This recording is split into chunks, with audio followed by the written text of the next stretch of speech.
Johnny Talk Sports here, and there are two news stories that happened in sports today, well, around the last hour and a half, that I just want to give my reaction to.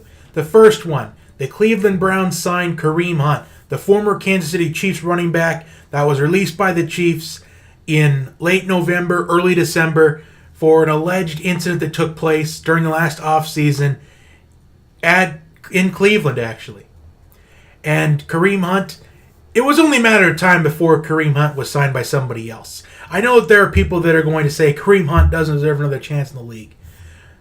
But it was only a matter of time before somebody did sign Kareem Hunt. Because before this incident took place, Kareem Hunt was a top 5 running back in the league. Maybe even top 4 or even top 3 running back in the National Football League. So it was only a matter of time for somebody signed him. And with the Browns signing Kareem Hunt, are the Browns now contenders? I think the Browns, they're on their way there to being contenders. The Browns had a solid season last year. Well, maybe solid is kind of maybe not putting emphasis on it enough. To put more emphasis on it, I think the Browns had a great season. And the Browns season last year, it was great compared to seasons in the past. And I think them hiring Freddie Kitchens is going to lead the Browns to a lot more wins. In fact, I'm going to say that Freddie Kitchens is going to be Coach of the Year next season. I think the Browns go 10-6, 11-5, make the playoffs, maybe compete hard in the wild card matchup, could possibly win the wild card matchup, but then probably end up getting blown out by maybe New England or even Kansas City in the divisional round. It just seems like that ideal kind of a fate for the Browns next year. So the Browns, they are starting to evolve into contenders, but I think they need to make some more moves in the offseason. They got to try to pick up some free agents in free agency. Because if you look at a trend that's been happening in the National Football League lately, you have some coaches that have brought their teams to the Super Bowl within just a couple of years into their regime. Just last year, you had Sean McVay take the Rams to the Super Bowl. The Rams made free agent acquisitions and offseason moves, signing Aqib Talib and Ndamukong Suh, trading for Marcus Peters, trading for Dante Fowler at the trade deadline. And you look for the Eagles. When the Eagles went to the Super Bowl, Doug Peterson, just a couple of years into his regime, took the Eagles to the Super Bowl, made free agent moves. He made acquisitions. The big one is signing Alshon Jeffrey in free agency. Then a big one was trading for Jay Ajayi at the trade deadline.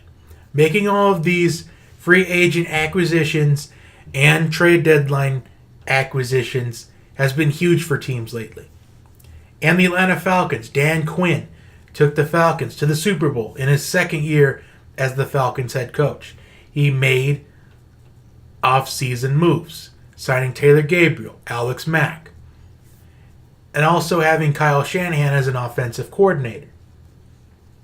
So making moves and acquisitions is what makes teams contenders. It's what makes them contenders. It's what makes them threats to win the Super Bowl, even make the Super Bowl. And if the Browns, if they can draft smart this season, if they can draft smart, maybe sign a free agent or two, the Browns will go to the playoffs, 10-6 record, 11-5 record, possibly win the wild card game, and possibly get blown out by New England or Kansas City in the divisional round. So, I said what I said, and this is going to be tied into a video that I'm going to make sometime in the summertime in July once preseason rolls around. 100 bold predictions for the 100th NFL season. That's a video that I'm working on doing.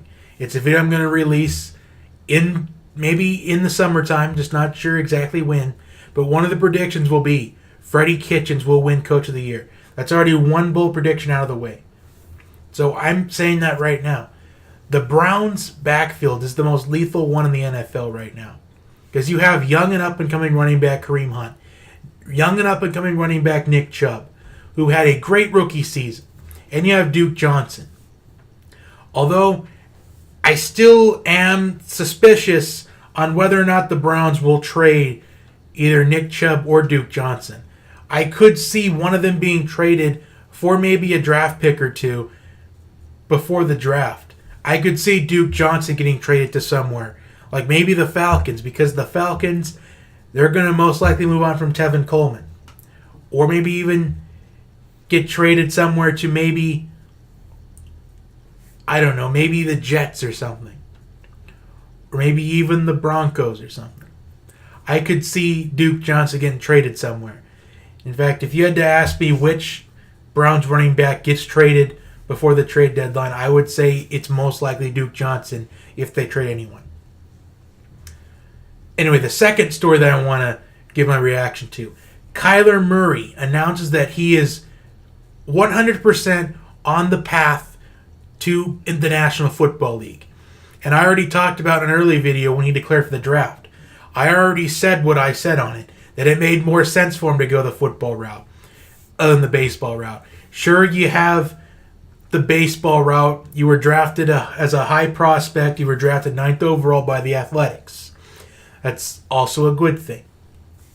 However, I said it made more sense for him to go the football route because the athlete in Kyler Murray, the competitor in him, wants him to go the football route. Because Kyler Murray going towards the National Football League, that's better odds for Kyler Murray to getting playing time, significant playing time. Because if he chose the baseball route, he was going to have to work through the minors, then go into AAA, then hopefully get called up then hopefully get called up. He had to go that kind of route. However, the NFL is an easier route for someone like Kyler Murray, especially if he gets drafted to a team that needs a quarterback.